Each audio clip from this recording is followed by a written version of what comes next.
अस्सलाम वालेकुम जी। मेरा नाम खालिद अब्बास है जी। ज़िला पाकपतन रिहायशी का जी। यह मेरा घर है जी। रात में अचानक अग लगी है जी, तो पता नहीं चलिया किस तरह लगी है। सारा समान सड़ के जल तबाह हो गया जी। चार पाइयाँ सड़ गई, बर्तन सारे देखो जी, सारे पिघल पुगल गए जी। ते सारी छत भी सड़ गई है जी। सारे कपड़े कुपड़े पे सी, सारा चीज़ समान सड़ गया जी। तो सर्दियाँ के दिन है जी, छोटे छोटे बच्चे है जी, मेरे 5 बच्चे है जी। आप मैं गुर्दियाँ का मरीज़ है जी। तो कोई है, कोई अल्लाह का वसीला बना दे कि सर्दियाँ है, कोई बच्चों के कपड़े कुपड़े, कोई चार पाई, छत का निज़ाम कोई बना के दे दे जी।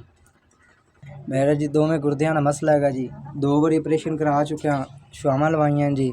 सर्दियाँ दिन है, कोई काम धंधा नहीं है इन्ना खास जी। तो जो मैं अपने बच्चों कोई छत थले उन्होंने बिठा सका, तो जो कुछ हैगा सी सारा सड़ सुड़ के तबाह हो गया जी। मैं मरीज़ बंदा जी, गुर्दियां का मसला है जी।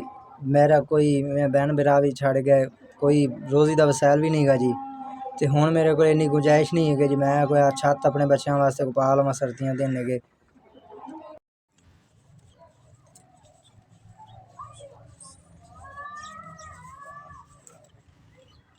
SBS तुहाडा बहुत शुक्रिया। तुहाडा 16,000 मेरे को पहुँच आया जी। तुहाडी बड़ी मेहरबानी है जी। अल्लाह पाक तुहानू घना दे, बरकत पावे तुहाडे कारोबार है जी। अल्लाह पाक तुहाडे बच्चों की याती करे।